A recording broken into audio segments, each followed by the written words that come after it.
Hello and welcome to Sonnet Cast, William Shakespeare sonnets recited, revealed and relived. I am Sebastian Michael, and this is Sonnet 11. As fast as thou shalt wane, so fast thou growst in one of thine from that which thou departest. And that fresh blood which youngly thou bestow'st, thou mayst call thine, when thou from youth convertest. Herein lives wisdom, beauty, and increase. Without this, folly, age, and cold decay. If all were minded so, the times should cease, and 80 years would make the world away.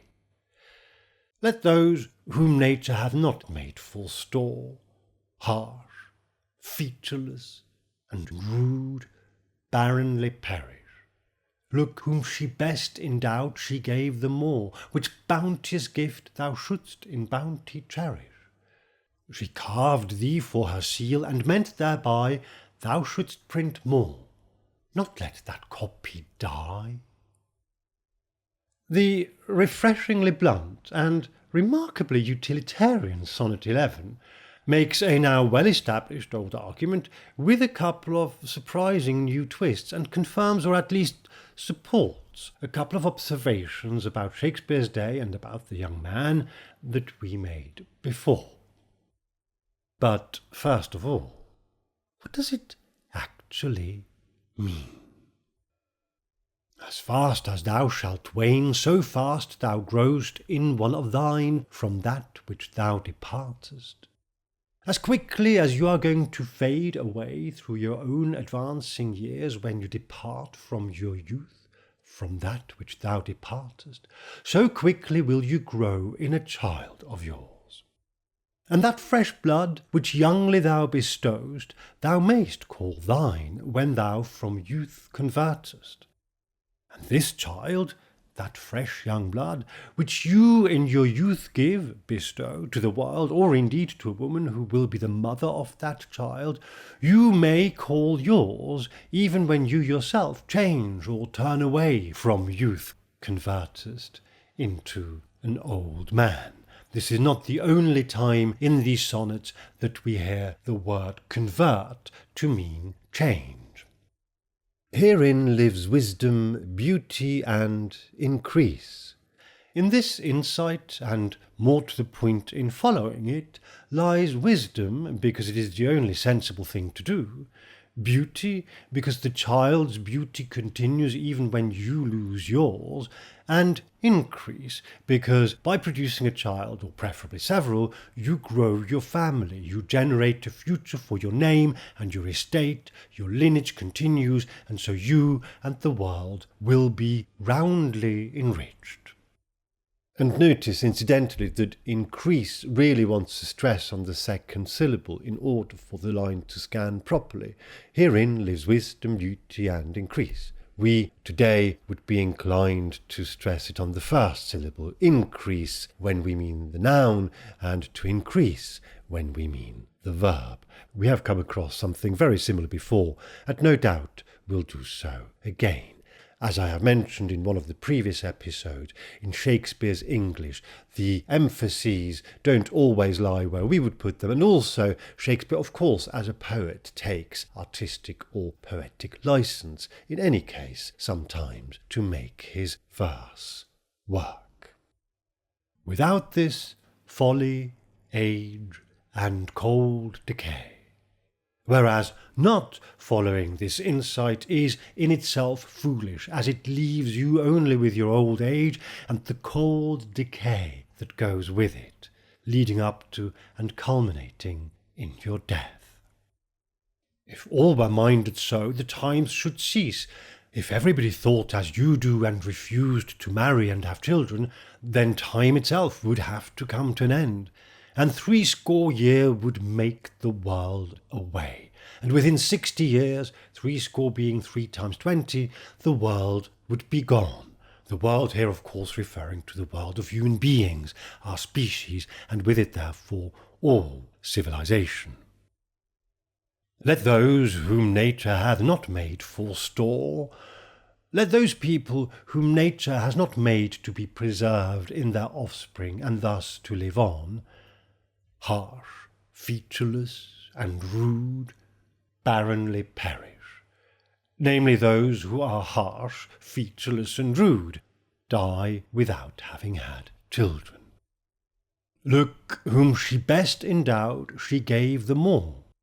Look, how nature has given yet more to the person whom she had already given the most and best of everything, whom she best endowed, that person obviously being you, the young man. And this young man we have so far mainly surmised, but we will learn later with more certainty, is of course rich, powerful, intelligent, and thus best endowed. So in addition to all these gifts, nature has given him even more. Which bounteous gift thou shouldst in bounty cherish, and this bountiful gift you should enjoy, and by implication share with equal generosity. This, of course, is a theme that has come up several times now. The beautiful man is the keeper of alone, really. That this gift of nature that he has received, his beauty, is only his to pass on to future generations. She carved thee for her seal, and meant thereby thou shouldst print more, not let that copy die. A slightly abrupt change of metaphor here. She, nature, cut you out to be a seal of herself, by implication of her unparalleled beauty, so that you can print more iterations of yourself and not let the one version of that unsurpassed beauty that currently exists, namely you, die with you when you reach the end of your life. The first quatrain of this sonnet, Sonnet 11, really does not tell us anything we did not already know, and that the young man has not heard literally 10 times before.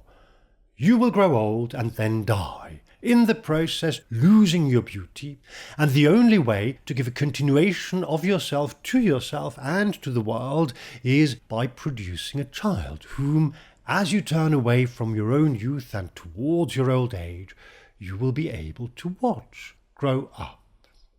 And this son's beauty, we are always talking about a boy here in the context of these sonnets as a child for the young man, because the young man needs an heir. His beauty will then by extension be yours, because he is after all your son and has received his beauty from you. Then a confident assertion that what I, the poet, am saying here is wisdom, which, if followed, leads to further beauty and wealth, whereas continuing to ignore the counsel here given would be a foolish course of action, leading to nothing more than your decline and then death.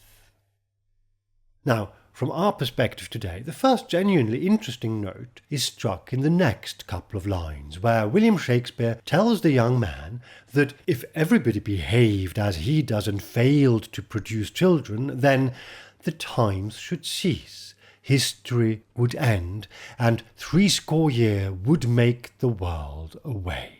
After 60 years, there would be nobody left. This is, of course, a reference to the 60 years and 10, 70 years that we know from the Bible and that is meant to be the lifespan of a human being. But in Sonnet 2, we noted how comparatively few people actually attain that full life expectancy, and how quickly you age in Shakespeare's day.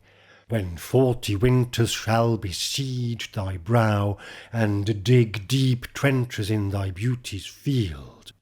We saw there that, as far as Shakespeare is concerned, 40 is old.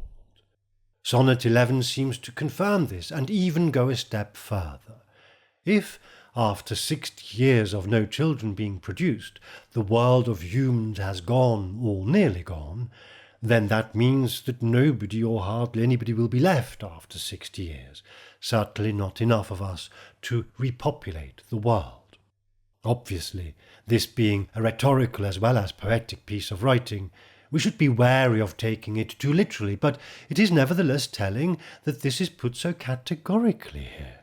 And it may also once again be a deliberate, mild exaggeration, and this does point to a new tonality we already found traces of in Sonnet 8, and which now comes through even stronger. Because next come the first two lines in the whole sequence so far that we today would most likely consider to be humorous, when Shakespeare effectively sets up a joke with a punchline built into it. Let those whom nature hath not made forestall, let the people who really aren't made by nature to go on living beyond their own days, he suggests, wedging in the deadpan definition of these people, harsh, featureless, and rude. Let them die without producing any offspring, but not you, who are given everything by nature, including your own beauty, and who are therefore clearly intended for creating offspring, and with it a continuation of yourself. Whether Shakespeare means this to be read as funny, or whether he means it seriously, we don't know, of course, certainly not for certain, but across his whole body of writing he over and over again proves himself to be profoundly embracing of human nature. He gives some of his greatest, most interesting, most compelling, most complex storylines and speeches to characters who are fundamentally flawed, who are in turns and at times, if rarely in that sense featureless, then certainly harsh and rude. So Shakespeare hardly dismisses them or denies them their right to exist, quite the opposite, which then would seem to suggest that here he may well be aiming for some levity. And this is in itself extremely interesting. With Sonnet 8, we start to wonder whether Shakespeare's heart is still truly and entirely in this task of convincing the young man that he should produce a child. With Sonnet 9, we felt he might be getting quite daring in his tone with the young man, and in Sonnet 10 he broke the barrier between himself and the recipient of the poem by either putting himself directly in it or assuming the mantle of the person on whose behalf he possibly might be writing, thus indirectly putting himself in it. Could it be that Shakespeare is now starting to have fun with this whole thing, that he is signalling, almost yet again after what went on in Sonnet 8, that all this really doesn't need to be taken all that seriously?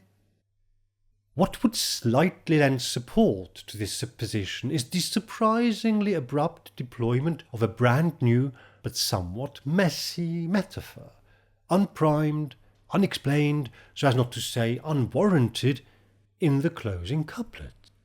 It seems to come out of nowhere, and it appears hastily assembled because it doesn't stack up properly.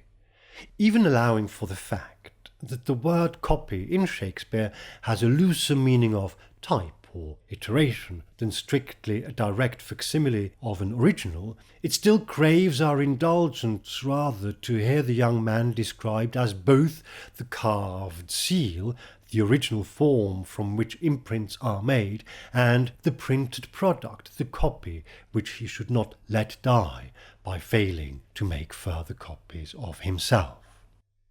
So Sonnet 11 is nothing if not intriguing. It is both bold and brazen, constructed and careless, hyperbolic and borderline hilarious, and it sets us up for some big changes in tone and dynamics imminently.